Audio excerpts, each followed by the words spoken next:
এই যে আমাদের চারপাশে এত জীবন, গাছপালা থেকে শুরু করে মানুষ পর্যন্ত, এই সব কিছুকে চালনা করে একটা মৌলিক শক্তি। আচ্ছা, কখনো কি মনে হয়েছে এই শক্তিটা আসলে কোথা থেকে আসে? কিভাবে একটা ছোট্ট বীজ থেকে বিশাল গাছ হয়ে যায়? বা আমাদের শরীরই বা প্রতিদিনের এত সব কাজ করার ক্ষমতা পায় কোত্থেকে? এর সব কিছুর মূলে কিন্তু একটাই জিনিস, আর সেটা হলো পুষ্টি, জীবনের আসল চালিকা শক্তি। প্রশ্নটা শুনতে খুব সহজ মনে হলেও এর উত্তরটা কিন্তু আমাদের অস্তিত্বের একেবারে গভীরে নিয়ে যায়। তো চলুন আজকের এই বিশ্লেষণে আমরা এই সত্যির আসল উৎসটাকে একটু তলিয়ে দেখি, কি বলেন? প্রথমেই আসা যাক মূল প্রশ্নে। এই যে আমরা পুষ্টি পুষ্টি বলছি, এই রহস্যময় জিনিসটা আসলে কি, আর কেনই বা এটা জীবনের জন্য এতটা জরুরি? সহজ করে বললে পুষ্টি হলো একটা পুরো প্রক্রিয়া। মানে খাবার গ্রহণ করা থেকে শুরু করে তাকে ভেঙে শক্তি তৈরি করা আর শরীরে নানা দরকারি উপাদান বানানো পর্যন্ত এই পুরো জার্নিটাই হলো পুষ্টি। ঠিক যেমন একটা গাড়ি চলতে জ্বালানি লাগে, আমাদের শরীরটাকে সচল রাখতে আর বেড়ে উঠতে পুষ্টিও ঠিক সেই জ্বালানির কাজটাই করে। এটা ছাড়া জীবন অচল। আচ্ছা, একটা বাড়ি বানাতে যেমন ইট, বালি, সিমেন্টের মতো কিছু প্রধান জিনিস লাগে, তাই না? ঠিক সেভাবেই আমাদের শরীরটা তৈরি করতেও কিন্তু কিছু মূল উপাদান দরকার হয়। চলুন সেগুলোর সাথে পরিচয় হওয়া যাক। এখানে একটা খুব জরুরি পার্থক্য বুঝতে হবে। আমরা যা খাই তার উপাদানগুলোকে মোটা দাগের দুটো দলে ভাগ করা যায়।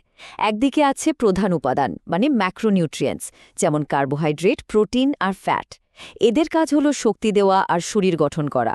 আর অন্যদিকে আছে সহায়ক উপাদান বা মাইক্রোনিউট্রিয়েন্টস, মানে ভিটামিন আর খনিজ, যারা শরীরকে রক্ষা করে আর ভেতরের সব সিস্টেম ঠিকঠাকভাবে চালায়। ভাবুন তো, আমাদের শরীরটা একটা 24x7 চালু থাকা কারখানা।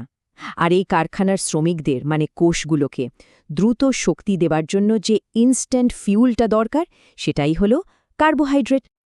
আমাদের রোজকার ছোটাছুটি, কাজকর্ম, সব কিছুর জন্য শক্তির মূল যোগানটা কিন্তু এই কার্বোহাইড্রেট থেকেই আসে। আর একটা মজার ব্যাপার কি জানেন? একে প্রোটিন বাঁচোয়া খাদ্যও বলা হয়। কারণটা খুব সহজ। শরীরে যথেষ্ট কার্বোহাইড্রেট থাকলে শক্তি বানানোর জন্য প্রোটিনকে আর ভাঙতে হয় না। ফলে প্রোটিনটার আসল কাজ, মানে শরীর গঠনে পুরোপুরি মন দিতে পারে। কার্বোহাইড্রেট যদি হয় কারখানার জ্বালানি, তাহলে প্রোটিনকে বলা যেতে পারে সেই কারখানার মূল স্থপতি বা আর্কিটেক্ট, মানে যে কিনা পুরো ঢাঁচাটা তৈরি করে। দেখুন কিভাবে ছোট ছোট অ্যামাইনো অ্যাসিডের ব্লক একটার সাথে একটা জুড়ে তৈরি হচ্ছে এক একটা জটিল প্রোটিন। এই প্রোটিনই আমাদের শরীরের বৃদ্ধি, নতুন কোষ তৈরি করা আর যে কোনো ধরনের ক্ষয়পূরণের জন্য সবচেয়ে জরুরি। এর অভাবে বিশেষ করে শিশুদের কোয়াশিয়রকোরের মতো মারাত্মক অপুষ্টিজনিত রোগও হতে পারে। বেশ, কার্বোহাইড্রেট তো গেল, তাৎক্ষণিক শক্তির উৎস। তাহলে ফ্যাট বা লিপিড কি? এটা হলো আমাদের শরীরের দীর্ঘমেয়াদী শক্তির ভাণ্ডার, বলতে পারেন একটা পাওয়ার ব্যাংক। ফ্যাট নিয়ে সবচেয়ে অবাক করা তথ্য হল এটা পুষ্টি উপাদানগুলোর মধ্যে সবচেয়ে বেশি শক্তিঘন। মানে প্রতি গ্রামে এটা প্রায় ৯.৩ কিলো ক্যালোরির শক্তি দেয়, যা কার্বোহাইড্রেট বা প্রোটিনের দ্বিগুণেরও বেশি। শরীর ভবিষ্যতের জন্য শক্তি সঞ্চয় করে রাখে কিন্তু এই ফ্যাটের মধ্যেই। সব ফ্যাট কিন্তু সমান নয়। এদের রাসায়নিক গঠনই ঠিক করে দেয় কোনটা শরীরের জন্য কেমন হবে। যেমন সম্পৃক্ত বা স্যাচুরেটেড ফ্যাট, এটা সাধারণত এলডিএল বা খারাপ কোলেস্টেরল বাড়ায়, আর অসম্পৃক্ত বা আনস্যাচুরেটেড ফ্যাট বাড়ায় এইচডিএল বা ভালো কোলেস্টেরল। ব্যাপারটা অনেকটা এরকম ভাবুন তো, এইচডিএল হলো আমাদের রক্তনালীর একজন পরিষ্কারতা কর্মী, যে কিনা অতিরিক্ত কোলেস্টেরল পরিষ্কার করে, আর এলডিএল হলো একজন নির্মাতা, যার পরিমাণ বেড়ে গেলে সে রক্তনালীর ভেতরে ব্লক তৈরি করতে শুরু করে। বেশ, প্রধান নির্মাণ সামগ্রীর কথা তো জানা গেল, কিন্তু এদেরকে ঠিকঠাকভাবে কাজে লাগানোর জন্য একটা দক্ষ সাপোর্টিং টিমও তো দরকার, তাই না? চলুন এবার সেই দলের সাথে পরিচিত হওয়া যাক। ভিটামিন আর খনিজ লবণ হল সেই সুপারভাইজার আর সিকিউরিটি গার্ড, যারা শরীরকে রোগ থেকে বাঁচায় আর ভেতরের সমস্ত রাসায়নিক প্রক্রিয়া ঠিকঠাকভাবে চলতে সাহায্য করে। এরা না থাকলে আমাদের শরীরের এই বিশাল নির্মাণ প্রকল্পটা কিন্তু পুরোপুরি বিশৃঙ্খল হয়ে পড়বে।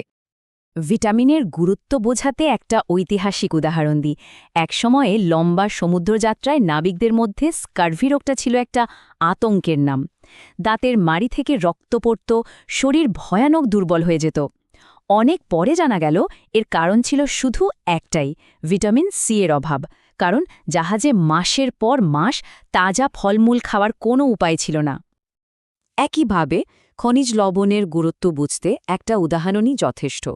লৌহ বা আয়রন, এটা আমাদের রক্তের হিমোগ্লোবিনের একেবারে কেন্দ্রে থাকে, আর এই হিমোগ্লোবিনই ফুসফুস থেকে অক্সিজেন বই নিয়ে যায় শরীরের প্রত্যেকটা কোষে। ভাবুন তো একবার, শরীরে যথেষ্ট আয়রন না থাকলে কোষগুলো তো আক্ষরিক অর্থেই দমবন্ধ হয়ে মারা যাবে। আচ্ছা, আমরা শক্তি আর শরীর গড়ার উপাদান পেলাম, নিয়ন্ত্রকও পেলাম, কিন্তু এই সব কিছুকে কাজে লাগানোর জন্য একটা চাবি তো লাগবে, তাই না? সেই মাস্টার কি বা চাবিটাই হলো এনজাইম। এই প্রক্রিয়াটা বোঝা খুব সহজ যদি আমরা লক অ্যান্ড কি বা তালা চাবি মডেলটার কথা ভাবি। প্রত্যেকটা এনজাইম হলো একটা নির্দিষ্ট তালা, আর যে রাসায়নিক বস্তুর ওপর এটা কাজ করে, মানে সাবস্ট্রেট, সেটা হলো তার একমাত্র নির্দিষ্ট চাবি। যেই মুহূর্তে সঠিক চাবিটা সঠিক তালায় ঢোকে, সাথে সাথে একটা রাসায়নিক বিক্রিয়া ঘটে যায় আর নতুন পদার্থ তৈরি হয়ে বেরিয়ে আসে। আমাদের শরীরে প্রতি মুহূর্তে এই প্রক্রিয়াটি লক্ষ লক্ষ বার ঘটে চলেছে।